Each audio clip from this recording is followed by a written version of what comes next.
Hello and welcome. We're live at the Guyana Space Centre for the launch of Intelsat 17 and HYLAS 1. I'm Katie Haswell, and joining me in the commentary box is Thomas Panozzo, who is a programme director at Arianespace. Yes, hello, and there was Ariane 5 on the pad. She's undergoing final preparation before launch tonight, and that's scheduled for just under 14 minutes. And we'll be taking you through the launch until final separation of the satellites. Over to Jean-Yves Le Gall now for the rundown of tonight's mission. Well, the fifth launching for Ariane 5 in 2010, and the two clients for Arianespace, on the one hand Intelsat 17 for the global operator Intelsat. Intelsat 17 will be the 51st satellite launched by Arianespace for Intelsat. And HYLAS 1, a satellite for newcomer Aventi Communications, which will be launching today's very first satellite. They're too a very important client because, as you know, Arianespace eagerly wishes to encourage newcomers on the space telecommunications market. Intelsat 17 was built by Space System Loral in Palo Alto, California, and HYLAS 1 was built by Astrom in cooperation with Heathrow, the Indian Space Research Organization, as a part of a program supported by the European Space Agency. As I said, it will be the 51st launching of Ariane 5 ECA this year. There's yet another one to be organized by the end of 2010. And we will have a very busy agenda in 2011, starting as of the 15th of February with the launching of ATV2 Johannes Kepler. Normal, because since the beginning of the year we have already signed 10 contracts for launching geostationary orbit satellites, to which we must add other contracts for launchings with SOLAS. But without further ado, let us watch this launching in daytime with Ariane 5 ECA, Intelsat 17 and HYLAS 1. So, a busy year ahead. Now, before launch, all eyes are on this screen. This is called the status panels, and it's a little bit like the dashboard in a car, isn't it, Thomas? Exactly, Katie. Actually, you need more than a launcher to make a launch. Basically, you need three things. So, first of all, the satellite, the launch system, which is the launcher and the pad, and the range, things like telemetry, radars, weather, and flight safety. And they all send their status, and we can see them on the panel right now. They must all be green for launch. That's the case tonight. We are ready to go. And we'll go for launch. This is Mission Control. It's known here often as the Jupiter Control Room. Our commentary box is actually in here. This is a special group of people we're looking at, the Flight Directorate. The head of the Flight Directorate is Jean-Yves Le Gall, and they take all decisions about the launch in case unplanned situation arises. And obviously, Katie, the team across the base report to them in real time. And we have viewers from all around the world here tonight. Welcome to everybody at Intelsat and Loral. Everyone at Avanti, ESA, Astrom and ISRO in India. Our friends at the UK Space Agency, and everybody who's watching us at the BIS in Victoria Street. Hope you're having a lovely evening. Teams have been working very hard here in Kourou now for several months to prepare for today's launch, and it's a very carefully planned process. In recent times, Arianespace has responded to a rapid launch rate of 3 launches in less than 3 months. And that means that teams need to adhere to strict operational planning in order to get everything ready within the time frame. This requires careful scheduling and a high level of organisation. The person in charge of this is the COL, or Launch Operations Manager. For this campaign, it's André Sicard, who's here for his 10th mission. The key word is anticipation, above all in terms of human resources. We need to make sure people are available, and for every job we allocate a backup person. Unexpected situations always arise, and solutions have to be found. We also anticipate technical anomalies. Every potential anomaly is analyzed in detail to measure the possible effects it can have. and corrective actions are put in place. Arianespace's philosophy is always to offer the best possible solution, so the satellites are ready on the launch pad on time. During the final chronology, the key operations involve filling of the main core stage and the upper stage with liquid oxygen and liquid hydrogen. The rollout involves transferring the launcher to the pad. The launch operations manager needs his teams to be 100% available and dedicated to the success of the mission. The human factor is one of the major drivers during final chronology. We all need to react fast in unexpected situations. And we need a high level of technical expertise in order to have the timely launch that we have planned. And it's this proven organisation that allows Arianespace to offer its customers the reliability for which Ariane 5 is known worldwide. Now, the base is made up of a range of different facilities. Obviously, we're looking here at the launch zone, but there are also the integration buildings, the satellite preparation facilities, and the whole thing is known as the range. Incidentally, that also includes the ground stations, which are dotted across the globe, and they track the launcher as it flies over. Mission control, which we're looking at now, is the nerve centre of the range, and all the information is collated here. Thomas, it's a little bit like the control tower at the airport, isn't it? Exactly. In this case, well, the airplane is the launcher and the passenger are, of course, the satellite. And the control tower gives the green light for takeoff when all the conditions are correct, and that's when we reach zero in the countdown, which you can see on the top right part of your screen, actually. And there's several key people here in the mission control. We've got the mission director tonight, it's Thierry Wilmar. What does he do? Well, he's responsible for coordinating everything that concerns the satellite daily activities on the pad. He takes charge when the spacecraft arrives at the airport in Cayenne and basically sign off once all the activities have been completed after the launch. And then, of course, the other key person is the range operations manager. Tonight it's Bruno Gilles, or the DDO, as we say in French. He's like the head of the control tower. He runs the final countdown here in the Mission Control Center. And it's his voice tous de DDO, attention pour la séquence finale lanceur. that we're listening to now, because he makes all the key announcements throughout the flight. Top, H-7 minutes. And he has just announced the start of the synchronized sequence or automated sequence. This is a key milestone in the launch. It's the last 7 minutes. What's happening, Thomas? Actually, 2 computers are now taking over from people as we get close to the launch. 2 big computers will manage an impressive list of operations during these last 7 minutes. They are running all the final checks and controls, so the launcher is now becoming progressively automated. And by the time we get to zero in the countdown, well, Ariane 5 will be a fully automatic vehicle. And of course, the people monitoring those operations are in launch control. So if mission control's the control tower, then launch control's a little bit like the cockpit, before launch anyway. It's 3 kilometres from the pad, often known as the bunker. This is the men and women now. Yeah, actually we have 2 teams. One is responsible for the ground operations and the other for the readiness of the vehicle. So the first crew is headed by the launch site operation manager, Coel, which is on the resi card tonight. And he asks mission control for permission, let's say, to take off. Then he launched the automatic sequence at -7 minutes. The second crew is headed by the Ariane production manager, the CPAP, and this team guarantees the flight readiness of the vehicle, and it supervises all the operations involved in the launcher. And there's Ariane on the pad, very close to those people we've just seen. Just to remind you, we are in the Amazon rainforest. We're on the northeastern coast of South America, right on the equator. It's hot, it's humid. There aren't too many mosquitoes at the moment.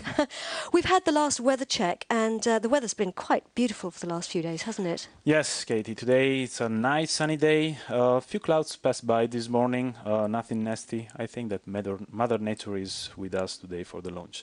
But indeed, we need to remember that the weather changes quickly here in French Guiana. Right now we are at the beginning of the rainy season, but we have not seen much rain yet. And can rain stop a launch? Not at all. Rain is not an issue, but we do need to monitor other things, which is the strength and direction of the high altitude winds, convective clouds and thunderstorm, in order to avoid any risk from lightning, since the launcher goes so fast through the clouds after takeoff. But tonight, no issue. The weather is green and everything is ready to go. Ariane 5 is a big, strong, reliable beast of a workhorse. She's divided into three main stages: the solid rocket boosters, 31.6 kilometres high and weighing roughly the equivalent of 10 big lorries. The EPC, the main cryogenic stage with mass at takeoff almost 190 tons, provided with the Vulcan 2 engine, very, very powerful cryogenic engine. The upper stage is also a cryogenic upper stage, height 4.71 metres, and it's roughly the size of a small studio apartment. And on the very top, we have the fairing, 70 meters high, and the whole launcher is 50 meters high, like 20-story building, Katie. And at the top of the fairing, inside the fairing, two passengers are there, tucked up underneath the nose of the vehicle, Intelsat 17 for Intelsat, built by Loral in the US, and HYLAS 1 for Avanti Communications of London, built by Astrium and ISRO in India. They're both sitting comfortably in first class with their seatbelts on. First class, Katie, as you say. Everything is very carefully controlled inside the fairing. First of all, it's very clean. Humidity control, air conditioning to provide the spacecraft with the perfect temperature. And above all, the satellites are linked to control benches in the satellite preparation facilities where talented engineers from Loral, ISRO and Astrium monitor Earth status until liftoff. And if we were to put our X-ray glasses on, this is what we would see under the fairing. Here we can see the configuration of the spacecraft. HYLAS is underneath, and Intelsat 17 on the top. Intelsat 17, built by Space System Loral, weighing 5,540 kilograms at takeoff, will reach 66° east orbital position to provide service over Asia and Indian Ocean. And on the lower part, within the Silda, we have HYLAS 1 for the end customer Avanti Communication based in London. Broadband services through this satellite weighing slightly more than 2.5 tons at takeoff. Now, if we take a look at the top third of the launcher, we're zooming in here. You can see the cryotechnic arms, which are coming from the umbilical tower and clamping onto the upper stage of the vehicle. What they're doing is they're feeding cryotechnic propellant to the upper stage. That's liquid hydrogen and liquid oxygen, and it's at extremely low temperatures, Thomas. Yes, minus 250 Celsius for the liquid hydrogen, slightly warmer for the oxygen, but still minus 210 Celsius. And actually, we fill the tanks of the upper stage until the very last possible moment. That's because the fluids are so cold that they evaporate. And what we could see there was the close-up of those arms clamping on. Yeah, and you will see those arms, the yellow that you see on the screen right now, will disconnect just before launch. And something to watch out for, something else, of course, to watch out for is that there is a 7-second delay between the ignition of the engines and liftoff. What's that about? Exact. We ignite the Vulcan engine first, then the onboard computers check for it for 7 seconds to make sure that it's working properly, and then we light the boosters. That's the point of no return, and the launcher takes off. Yeah, there's nothing we can do to hold it back at that point. We're approaching now the 1-minute mark. Tous de DDO, attention pour moi 1 minute. We're switching all systems now to flight mode. Top, H-1 minute. We're live at the Guyana Space Centre for the launch of an Ariane 5 ECA. We're orbiting 2 passengers today, Intelsat 17 and HYLAS 1. Welcome if you're just joining us. Our best wishes goes to our customer tonight, Intelsat and Avanti, and to everybody who has worked so hard to bring us to today's launch. Best wishes, everybody. Let's sit back and watch.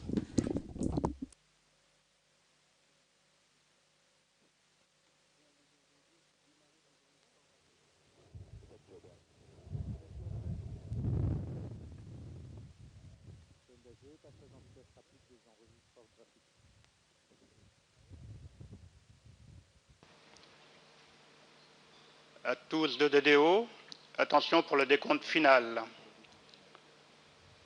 10, 9, 8, 7, 6, 5, 4, 3, 2, unité, top. Allumage Vulcain. Allumage des EAP, décollage.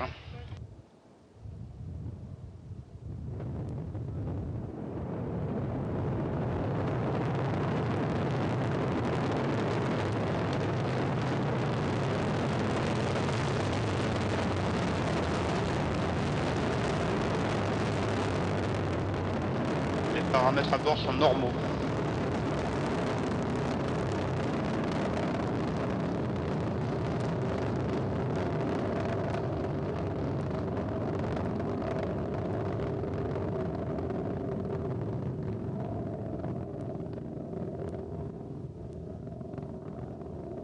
And there she blows, hauling herself against the gravity of the Earth, nearly 800 tons, roughly the weight of 2 jumbo jets. After the initial 6-second vertical climb, we rotated to the east, and we're now heading out over the Atlantic Ocean. And we can hear her flying over now in our commentary box. We're burning 3 engines, 2 on the boosters, 1 on the main stage. Of course, the boosters are doing all the work here. Their job is to get us away from the Earth, even though we ignited all 3 of those engines on the ground. We need an awful lot of firepower to push us against the gravity of the Earth. So those boosters are providing 90% of the thrust right now. That's roughly the equivalent of 12 jumbo jets. They're going to burn for a couple of minutes. Each booster burns 2 tons of propellant. So to give you a rough idea, if you would fill your car with petrol weekly, you'd be burning about 1.5 years' worth of petrol in 1 second. Now, Thomas, before launch, all eyes were on the status panel's screen, and now we're actually looking at another screen. We call it the trajectory. On the left-hand side, you can see the curve on the top. Actually, on the left part of your screen, for our reviewers, there is a line which is the computed trajectory of the launch vehicle, and there is a white dot moving on the curve. That's the actual position of the launch vehicle, and this sticks perfectly to the prevision of the flight. And we can see here the separation of the boosters. Beautiful images, those 2 dots falling back to Earth. They've burnt their fuel. We don't need them anymore, so they're falling back down to Earth. So we're losing weight, Thomas. Yes, we have lost about 2/3 of our weight in just 2 minutes of flight. And you know, the lighter we are, the faster we go. That's the basic rule in space science. Absolutely, and we're looking here at the fairing, the top of the vehicle. It's protecting the 2 satellites from the riggers of the launch. The satellites are inside it. What kind of riggers are we talking about? Well, first of all, a liftoff. You know, there are acoustic vibration, shock waves coming out from the booster, and the launch is extremely loud. Then we have to remember that the launcher is flying through the dense atmosphere at very, very high speed, and that causes friction. Friction warm up the external skin of the launcher. That's what we call the aerothermal flux. And here we can see we're jettisoning the fairing. It's falling back down to Earth. You can see it there. Fantastic pictures. The captain has switched off the seatbelt signs. We're technically in space. We're out of the atmosphere. And, of course, we don't have any friction anymore, as you just described. And it took us just 3 minutes, just over 3 minutes to get into space. Quite remarkable. So the satellites are now exposed to space. Intelsat 17 at the front, HYLAS 1 underneath. Tell us about our speed and altitude, Thomas. As you see, the white dot is moving perfectly on the trajectory. Everything is nominal. That's what the DDO just told us. We are traveling under 34 kilometers above the Earth's surface at a speed of 2.5 kilometers per second. And we're heading out across the Atlantic. In fact, the flight path takes us virtually along the equator, doesn't it? Yeah, and you know, Katie, the French Guiana is the perfect position to launch from because it's almost on the equator line. I would say that's the fastest route to orbit. Now, today is the 5th launch of the year for Arianespace. There's no question the last few months have certainly been busy. Let's find out the latest news. The 4th successful launch this year for Ariane 5 took place less than a month ago. This brings to 8 the total number of satellites boosted so far in 2010 and underscores the leading role of Arianespace in the world marketplace. Azerbaijan has chosen Arianespace to launch the country's first ever satellite by the end of 2012. Built by the Orbital Sciences Corporation of the US, it'll also deliver important communications to Central Asia, Europe, the Middle East and Africa. The chairman and CEO of Arianespace, Jean-Yves Le Gall, has received a special award from an organization called Excellence Française on behalf of Arianespace. The prize recognizes outstanding contribution to technology in know-how and innovation. In November, Arianespace hosted a reception for the International Academy of Astronautics' 50th anniversary in Washington. Arianespace has always supported many of the IAA's goals, such as robotic exploration of the planets, understanding climate change, disaster management and human spaceflight. Soyuz, the medium-lift member of the Arianespace launcher family, has taken a step towards its maiden flight from the Guyana Space Center with successful tests on the mobile gantry.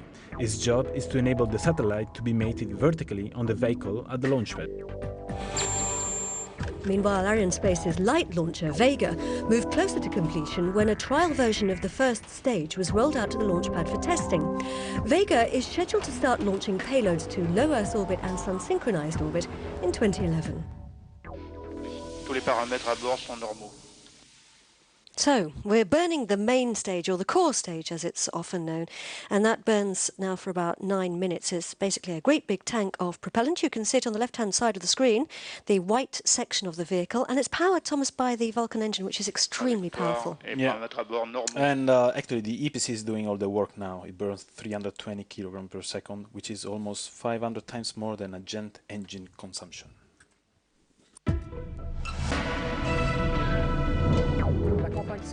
For Flight 198, Intelsat 17 is located in the upper position and HYLAS 1 is beneath it. Le satellite HYLAS 1 que nous lançons pour le compte de la société Inventive. Intelsat 17 arrived in French Guiana on October the 25th and was transported to S1 facility. Tests on the tanks were then conducted successfully. The satellite was then transferred to the S3B building. Fillings were carried out the day prior to the combined operations plan. HYLAS 1 was assembled in India at ISRO.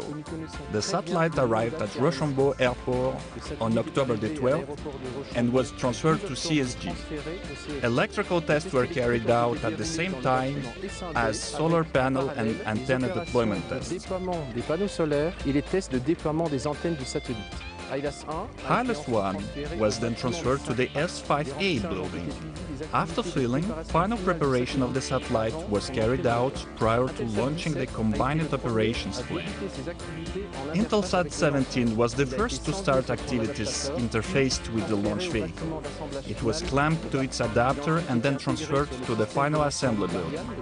It was then fitted on SILDA and encapsulated inside the fairing. HYLAS 1 was clamped to its adapter and hoisted on the launcher. Lastly, the upper composite, the SILDA, the satellite, the adapter and fairing was integrated on the launcher. The campaign went very smoothly. It's an exciting international adventure with the Americans for Intelsat 17, and for HYLAS 1 we have India, France, Europe and the UK. It was truly a great campaign. Thanks for everyone. And we had acquisition of signal in Natal in Brazil during that film. We're tracking the launcher from ground stations using what we call telemetry, and they have dishes which are a little bit like big ears listening out for the launcher as she flies over. Actually, the Ariane 5 sends data to those ground stations, the big ears, as you say, Katie, and this tells us how the flight is progressing in real time. So later, we can even check how the vehicle performed during what we call the Level 0 flight evaluation, which takes place a few weeks after launch.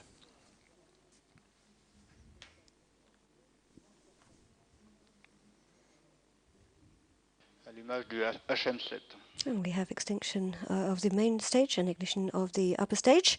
This is going to burn for nearly 16 minutes and we're shedding weight, Thomas. Yes, we started with nearly 800 tons of liftoff and now we have just 27 tons left, which is roughly 3% of the initial mass of the launcher. So the lighter we are, the faster we go. It's that basic law of physics you mentioned. Yes, and it was Sir Isaac Newton who discovered that, Katie. It's called the first law of dynamics, easy, force equal mass time acceleration. It helps us to understand gravity, and most rocket science is based on it. We certainly have a lot to thank him for, don't we? And he would love to be here now with us, I guess, watching this fantastic machine defeating gravity. Always thought to be invincible. Yeah, and there is that fantastic machine defying gravity as we speak. The first satellite to be ejected is at the front. It's Intelsat 17, and the relationship between Arianespace and Intelsat goes back a long way. As two world leaders in their fields, the strong links between Intelsat and Arianespace go back decades. In fact, Intelsat launched their first spacecraft from Kourou over 27 years ago.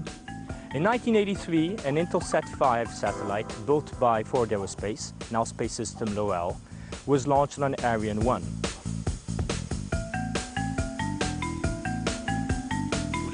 Today, Ariane is launching the 38th platform supplied by Space Systems Loral, who are well-known faces here at the Guyana Space Centre. Intelsat 17 is another example of a highly efficient and effective program with Intelsat and its partners, Space Systems Loral and Arianespace. We kicked off the program in July of 2008, and it's only been 28 months since inception through launch date. That's quite impressive for a spacecraft as complex as Intelsat 17. Throughout years of collaboration and with many missions under their belts, Intelsat and Arianespace have developed a trusting relationship which grows with every launch.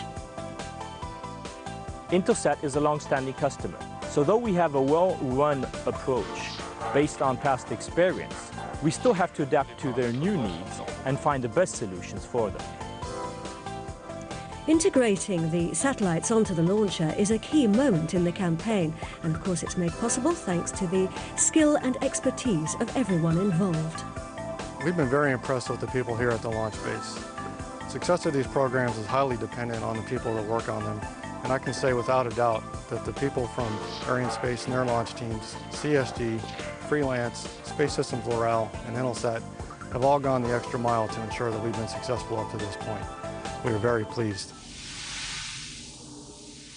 So, Thomas, we're looking here at what we call the upper composite, which is the upper stage with the two satellites attached. Can you just talk us through what we're looking at? We can see it on the left-hand side of the screen. Yes, so basically you see there is a white disk, that's the upper stage, the SCA.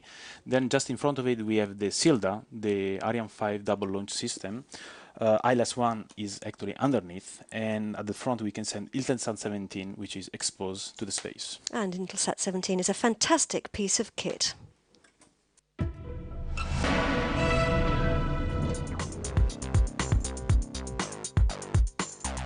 From the launch of the world's first geocommunication satellite to the creation of the largest satellite fleet, Intelsat has a 45-year heritage of delivering secure, seamless, and easy access to people, information, and entertainment, anywhere on the planet, anytime our customers need it. The needs of our media, network services, and government customers were the driving force behind the design of our next-generation terrestrial network. Today, all you need is one global terrestrial architecture consisting of an IP/MPLS-based network, fiber, teleports, and points of presence, fully integrated with our industry-leading satellite fleet. The world of communications has changed dramatically. Your customers want fast, on-demand information delivered anywhere on the planet to any device. Intelsat delivers more. And we had acquisition of signal in Ascension Island, which is in the middle of the Atlantic during that film. Before, we were using all of our power to get away from the Earth, and now we're using it to pick up speed so that we can climb later in the flight. And if you take a look at the trajectory on the top left-hand side of the screen there, you can see that we're dipping slightly now in altitude, a little bit like a roller coaster, Thomas. Why is that? Actually, we decrease our altitude a little, and then we can use all our thrusts to increase our speed. And this helps to push us towards our final destination, which is 640 kilometers above the Earth's surface. And at that point, we'll be traveling at 9.4 kilometers per second. Intelsat and Arianespace are old friends. Their relationship goes back many years.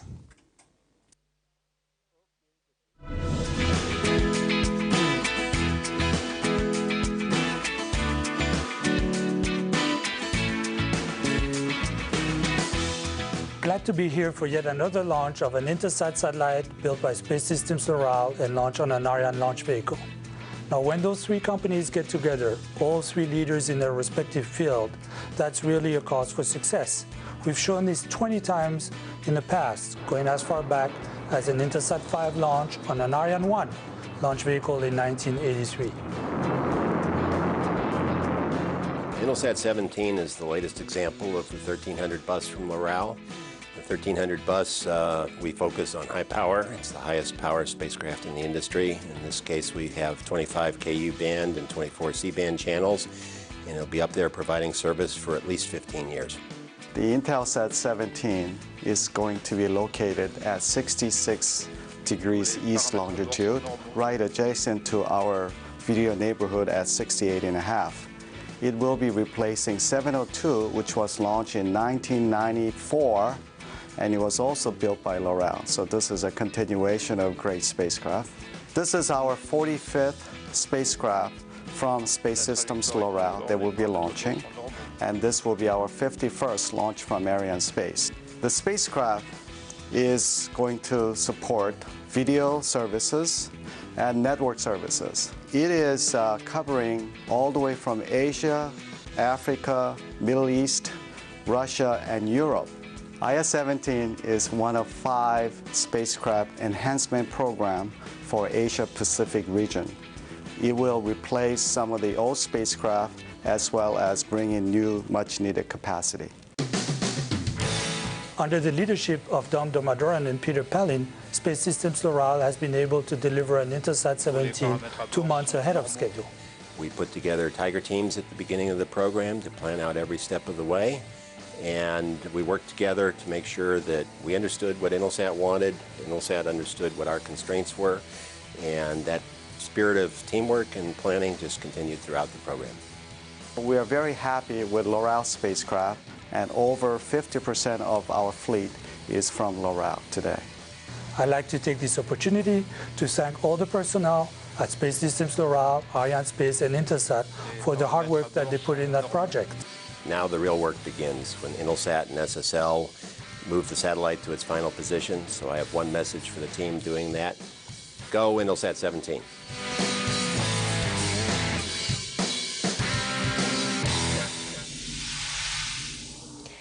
So let's turn our attention now to HYLAS 1, and as a Brit, I'm proud to say that these are very important times for space in the UK. We have a new space agency, the UK Space Agency. We have a new European Space Agency facility. And today, actually, a new year is starting for this young satellite operator, Avanti Communication. HYLAS 1 is the first satellite of their fleet. And of course, we all want the very best for our firstborn, and Arianespace is delighted to be transporting this precious satellite. The launch of HYLAS 1, Avanti's first satellite, is a major achievement and a major milestone for the company. This is the culmination of a great deal of hard work from those in Avanti, the European Space Agency, and all of our contractors. So, when it's the first spacecraft of the fleet, it's only natural to choose a launch vehicle with proven reliability. Ariane 5 has a flight record of 39 successful launches in a row.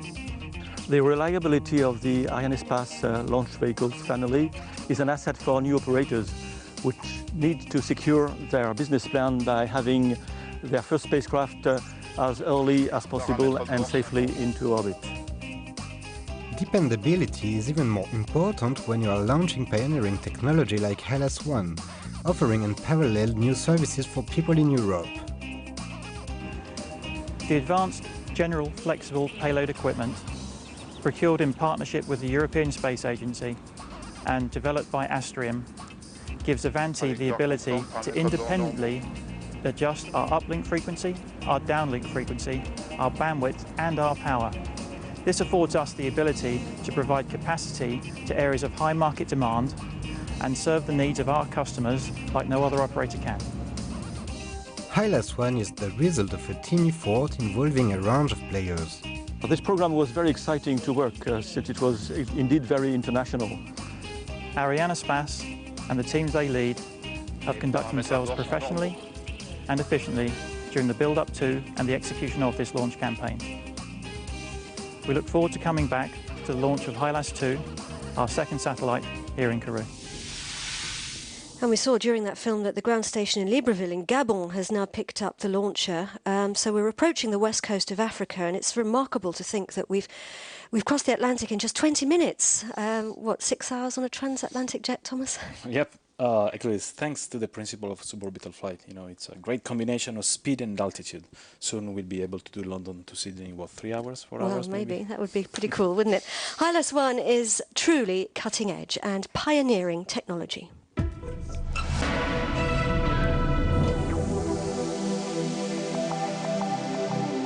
There are over 100 million households and SMEs across Europe and North Africa that can't get broadband. satellite is the ideal solution. The global markets for broadband are enormous.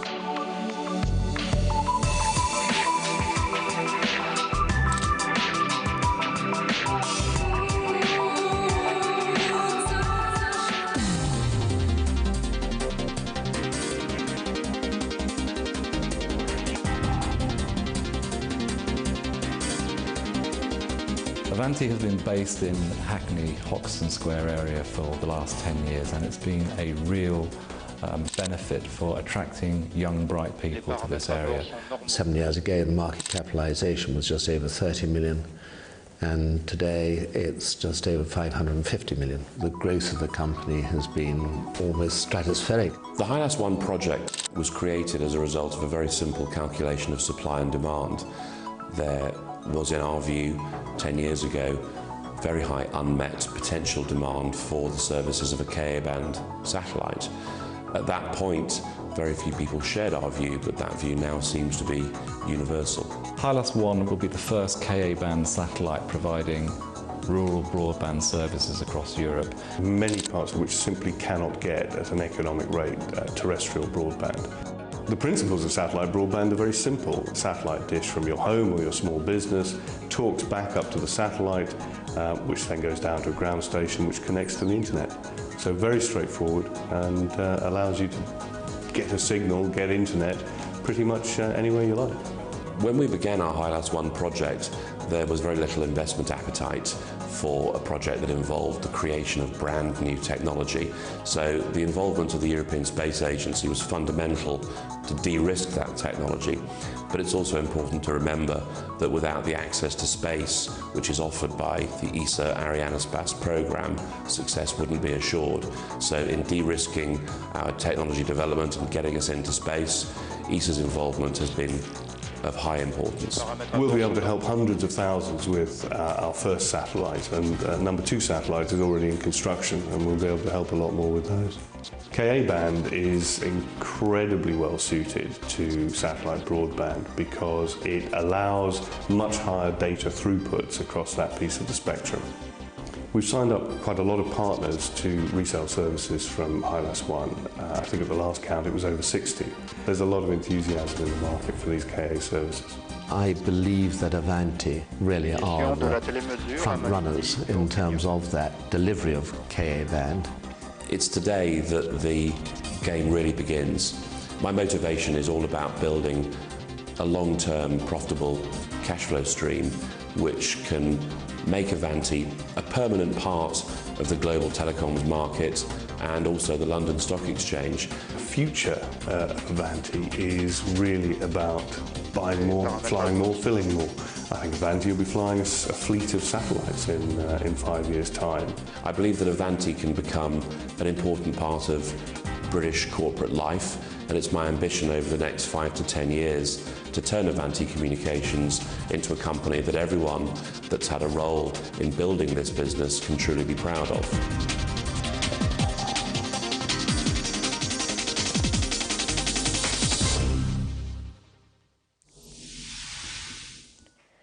So, 24 minutes into the flight, the tracking station in Malindi has now picked up the signal. Whereabouts are we, Thomas? Oh, well, we are currently flying over Africa towards the east coast, approaching Indian Ocean. Probably our friends in Bangalore at ISRO could see the Ariane 5 upper stage coming up west from the horizon right now. What a beautiful image. Well, maybe they'd have to have a decent telescope or at least a good camera lens. And clear sky. And a clear sky. If you take a look here at the left-hand side of the screen, that trajectory, we're climbing high. What's our speed and altitude, Thomas? Actually, we are traveling 630 kilometers above Earth's surface at incredible speed on 9.36 kilometers per second. Arrêt du moteur HM7B sur commande de guidage. So we are now approaching our required velocity. We have extinction of the upper stage engine. The onboard computer has sent the command to switch off the engine because the launcher has now reached its correct position. And we've reached what we call the ballistic phase of the flight. Ballistic means no propulsion, so we've switched off the engine and we're travelling under our own steam. What does this actually mean, Thomas? Well, We are on orbit, Katie. That means that we are high enough and fast enough to cruise without engine, without propulsion. And we're now going through a very carefully planned set of manoeuvres, which we often call the space ballet, because it really is like that. What's actually happening up there, Thomas? Actually, we are orientated the upper composite, which is the satellite and the upper stage. And actually, once we release the satellite, so Intelsat 17 and HYLAS 1, well, they continue their journey on their own to their final orbit.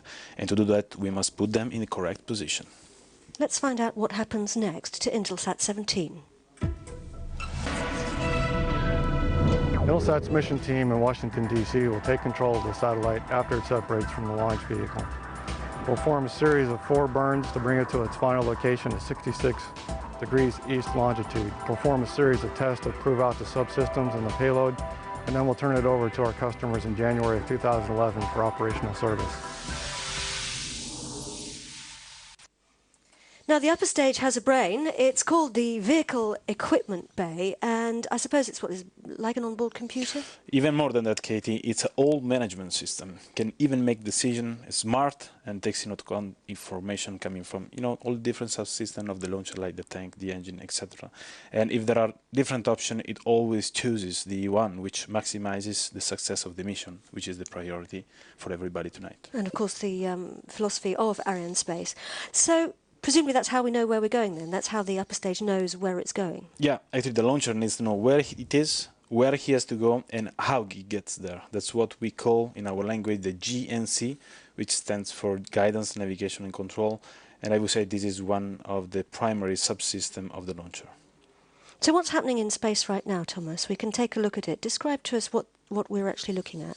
Thanks to this great digital image, we can see the upper stage is traveling above Africa, and we are currently finalizing the tilting maneuver in order to reach the separation direction asked by Intelsat. And that is what just happened. Intelsat 17 has been released from the launcher.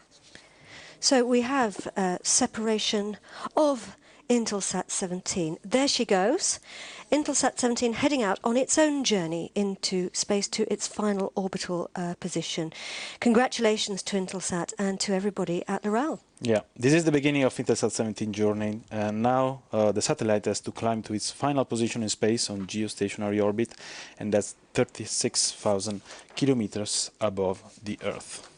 And of course we still have HYLAS 1 attached to the upper stage, and we have to now continue going through more manoeuvres. What's happening right now?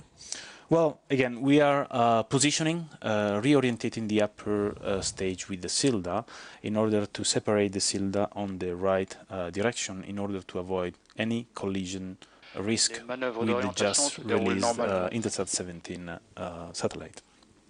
And this is, of course, what we call collision avoidance, all very carefully planned and predicted in advance. And we're looking here at the various people in the Jupiter control room in mission control. You know what I was thinking, Katie, is incredible, because Intelsat 17 was sitting next to us 10 kilometers just 27 minutes ago. And right now, it's like 1,000 kilometers traveling at more than 10 kilometers per second. Isn't that incredible? It's quite remarkable. And I have to say, what I often find interesting is when you're looking at images on the screen, it always looks like things are happening terribly slowly up there in space. But the reality is it's happening at incredible speeds. Just to give you an idea, Katie, the fastest man on the world, Usain Bolt, record man on 100 meters can do 10 meters per second. The fastest car, Ferrari, 100 meters per second. Sound barrier, 330 meters per second. A bullet is nearly 1,000 meters per second. Right now, Ariane 5 is traveling more than 10 times faster than a bullet. 10 times faster than a speeding bullet. And what, the fastest man-made object, what would that be? Well, Séparation du système de lancement double Ariane 5. That was HYLAS 2, was sent a probe, internationally probe, sent towards the sun. We're now looking, Thomas, I just interrupt you, we're looking at the Silda. which is moving away, separation of the cylinder. That was the black structure that we could see there, like a little bit like a fairing, protecting HYLAS 1 and providing the attachment for Intelsat. And for the first time, we can now see HYLAS exposed to space. Talk us through this collision avoidance here with the fairing, Thomas. Yeah. Actually, there is a pyrotechnic device which separates the cylinder from its base, and then a set of springs push the upper part away. So HYLAS is a very important milestone in the history of ESA, because this is the first public-private partnership that we are launching today. And this is the first of several ones which will come in the following years. With that mission, HYLAS, ESA, and the operator Avanti are joining their forces to make a common project, where ESA is providing a brand new technology, and Avanti is using that brand new technology to deliver new services to Europe. So this is a very, very important milestone, because this is the way I would like that ESA is working in the future in the telecommunication field. Speaking of telecommunication, this is 10 years that we have not launched any telecommunication satellite at ESA. The last one was in 2001, Artemis, and today we have the next one.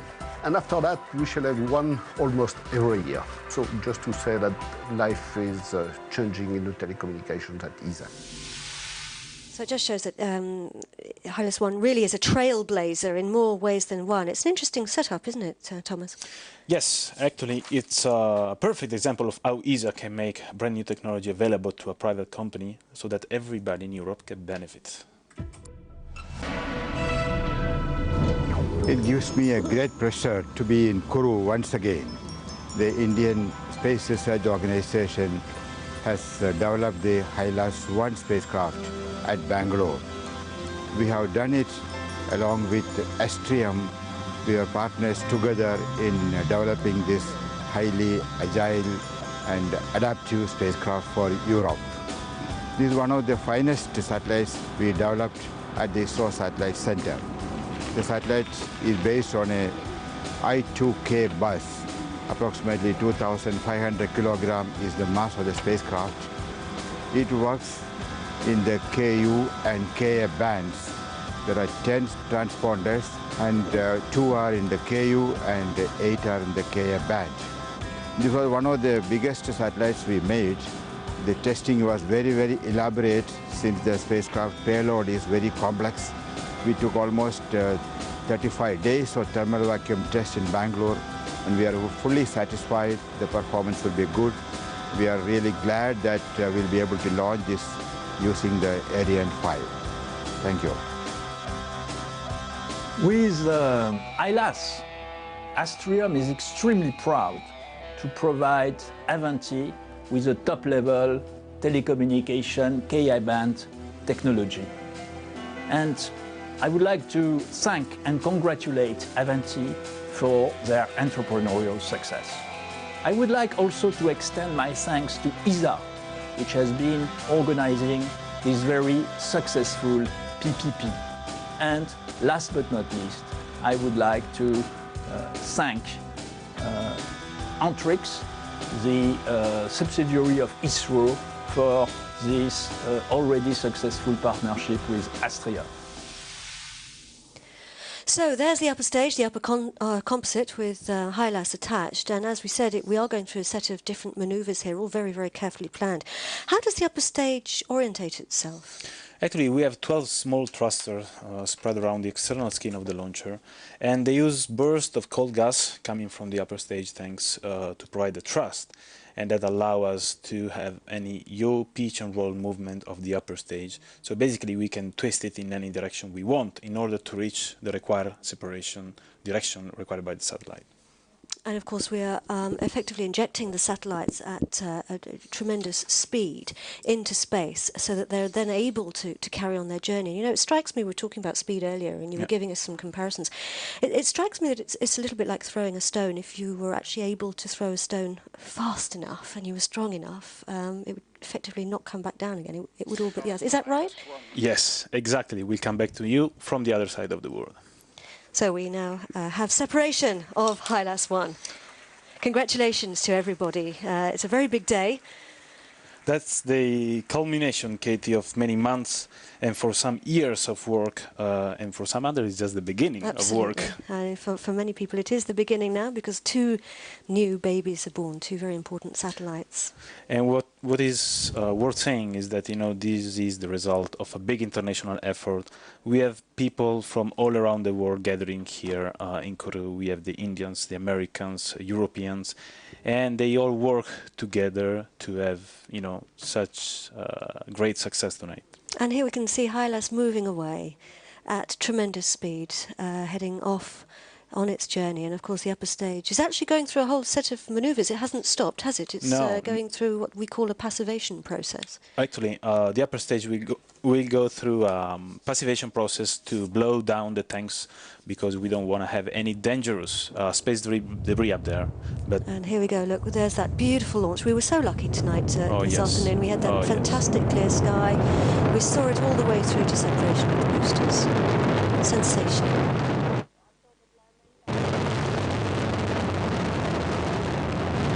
Feel the vibrations coming from the launcher during that launch. We could feel the vibration from the commentator booth. Yes, absolutely. It was sensational. And of course everyone's now feeling very happy. Teams have worked extremely hard. Some of those teams have been working here on the base, living in French Guiana for the last few months. Others arrived just in the last few days. And look at this replay, which is from the Toucan, which is the closest observation point of view. It's just amazing. We can see the 3 engines burning there, but the 2 huge, powerful boosters hauling Ariane. It's quite rare to have such incredible weather with no clouds in French Guiana. I mean, and moreover, you know, it was a day launch. Comme vous venez de le voir, ce 54e lancement d'Ariane 5 vient une fois encore de placer de façon parfaite sur leur orbite de transfert géostationnaire Intelsat 17 et HYLAS 1. Naturellement, je me réjouis de partager ce nouveau succès avec chacun d'entre vous. Moins d'un mois après notre dernier lancement, puisqu'il me souvient que c'était le 28 octobre, nous nous retrouvons donc ici au Centre spatial guyanais pour célébrer une nouvelle fois la performance, la fiabilité et la disponibilité de notre lanceur qui signe ce soir son 40e succès d'affilée. Avec ce nouveau succès, Ariane 5 conforte ainsi sa place de référence mondiale, puisque depuis le début de 2010, nous avons déjà lancé... We have launched 10 major geostationary transfer orbit satellites. This is more than 60% of satellites launched in the world. Of course, nothing could exist if our clients didn't trust us, whether they are Intelsat or even Avanti for telecommunications. I will start by saying a few words about Intelsat 17. It's a few kilometers away from here in 83, 27 years ago. Ariane 1 set in the orbit. Intelsat 5, a satellite already built by L'Oréal. And almost 30 years later, we are celebrating the launching of this satellite for Intelsat number 17, which has become, with years, one of our major clients. I would like to thank the Intelsat CEO, Dave McGlad, my friend who watched this launch from Washington, and I would like to thank all his team for the trust they've been giving us for such a long time. I would like to thank John Celli and all the team of L'Oréal Systems, and they saw their satellite reach its orbit thanks to Arianespace, and I would like to thank John Celli for being very efficient with his teams and helping us to be able to launch the satellite in time. I would like to talk about HYLAS 1, and I would like to congratulate Avanti Communications for this wonderful start in the world of spatial telecommunication operators, and I would like to welcome for the first time in Guyana my friend Mr. Williams, and I would like to share the success with him. And this success, I hope, will be followed by others, because, as you know, they are trusting us for launching all their satellites. I hope that this will help Avanti manage the increasing demand in large band, broadband of his clients. And I would like also to congratulate Astrium and all the partners for this ambition, for their help in this ambition program. And I must say that HYLAS 1 has been launched successfully before the end of 2010, which was exactly what David needed. And beyond this launch of Intelsat 17 and HYLAS 1, successes like today will continue, because after this launch, our orders also include 29 satellites and 6 ATVs, and 17 will be launched by Soyuz. Since the beginning of the year, we signed 10 contracts for launching geostationary satellites. You saw the signing of the last one with Azerbaijan, and we have also contracts for Soyuz. So I would like to pay a tribute to all those who contribute to this wonderful success. Of course, the member states of the European Space Agency, I would like to thank them for the great support they are giving to the launchers. And I would like also to thank all our European partners. I think we should highlight all the efforts they have been making for providing all the materials we needed. I would like us to applaud them warmly. I also would like to thank all the CNES teams in the French territory and here also in Guyana, and they were extremely professional. They were highly committed, and I think their competence and skill is uncomparable. Thanks to them, those launches can safely been carried out. We are the 26th of November. We carried out 5 launches in more or less 6 months, and if everything goes well, our 6th launch will take place on the 21st of December. So this is 6 launches in 7 months, and I would like to congratulate our operational teams, because in the world there are very few able to do that. And this is what I had to say. As you can see, I am particularly satisfied by these 9th and 10th satellites launched by Ariane, and I would like to give the floor for Intelsat 17 to Mr. Frogilier, and then for HYLAS 1 to our friend David Williams.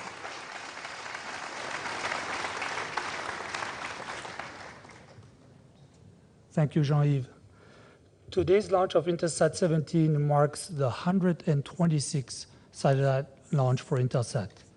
It's an important date for the relationship between Intelsat and Arianespace.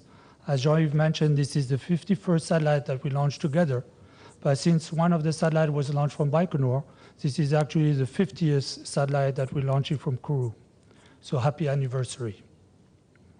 The relationship started in 1983 with the launch of an Intelsat 5 on an Ariane 1, and the relationship keeps growing. We have at least 2 more satellites that we're planning to launch with Arianespace over the next 2 years. Arianespace has launched more Intelsat satellites than any other launch service provider. Intelsat 17 in itself is a success. When we started the program in 2008, we were planning to launch the satellite in March 2011. Thanks to the hard work and dedication of Space Systems Loral, who delivered the satellite several months ahead of schedule, and Arianespace, who was able to accommodate an early launch slot, our customer now will be able to enjoy this satellite ahead of the originally planned scheduled date. So where is Intelsat 17 going? It's going to 66 degrees east. It will have coverage of Europe, Asia, Russia, Middle East, and Africa. It has a very diversified customer base that includes media customer, government services, and corporate networks. The satellite will also enhance our Asian DTH neighborhood that is currently hosted on Intelsat 10. As some of you may know, yesterday was Thanksgiving Day United States. So it's only appropriate that I give thanks to the people that make this program a success. I'll start with Space Systems Loral, who under the leadership of John Shelley once again delivered a high-quality satellite ahead of schedule. Arianespace and the partner who delivered the satellite right on target and at the beginning of the launch window. Finally, all the Intelsat employees, my colleagues who worked on that program. As we speak, our engineers in our Launch Control Center in Washington, D.C. have already acquired satellite telemetry and are busy operating the satellite to move it up to 66 degrees east. Today's launch of Intelsat 17 brings the total number of satellites that we currently operate to 70. That's 70. 54 our own satellite and 16 are satellites that we operate for other customers. In closing, I'm looking forward to be back here early next year for the launch of Intelsat New Dawn. That launch will mark the beginning of a new chapter in the relationship between Arianespace and Intelsat, as it will be the first launch of our next 50 launches from Kourou. Thank you et merci.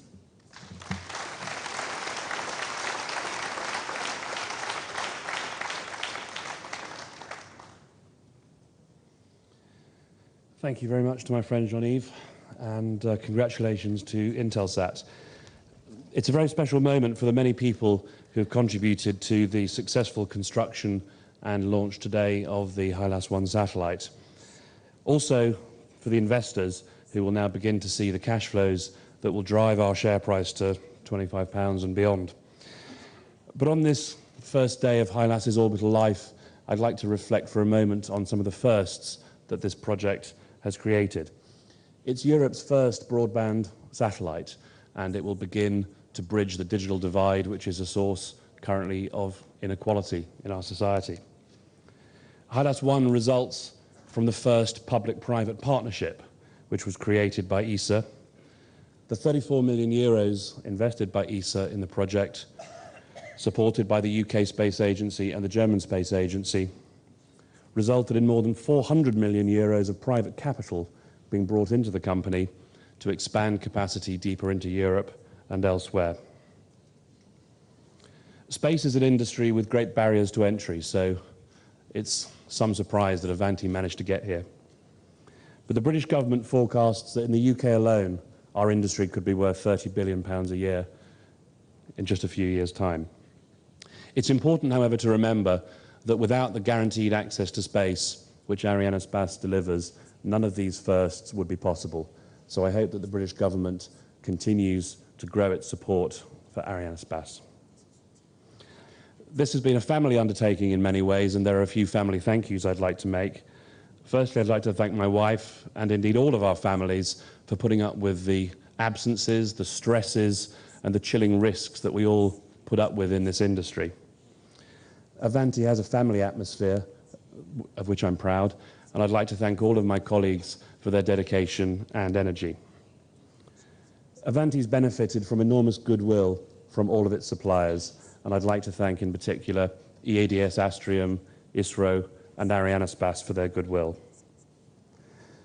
But this family is brought together by ESA.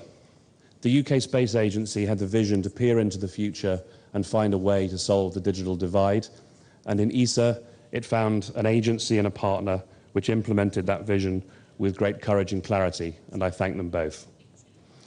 Finally, I thank the investors who took the risk to join our adventure, along with our advisors, and I'm very proud to be now delivering strong returns for all of them.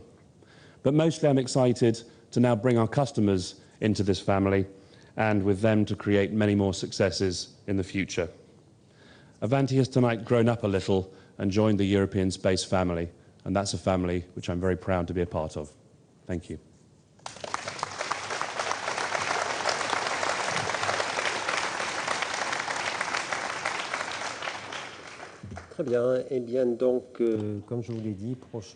So, very good. Our next launch will be on the 21st of December.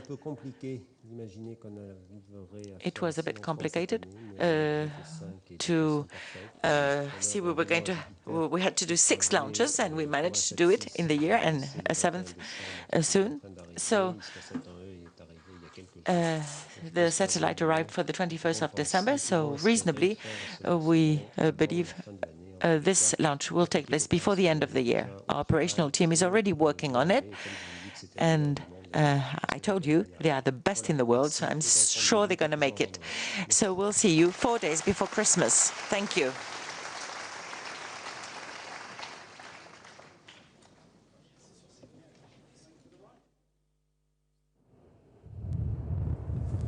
So it's mission accomplished once again for Ariane 5 ECA and Ariane 5's 40th successful launch in a row. Congratulations to everybody who's worked so hard to bring us to today. Yes, absolutely, and congratulations to our customer Intelsat and Avanti. We have enjoyed working with you, and we are looking forward to doing so again soon. Thanks for joining us here live at the Guyana Space Centre from me, Katie Haswell. And me, Thomas Panosso. Thanks you, Katie. It was great working with you. And you too, Thomas. Good night. Bye-bye.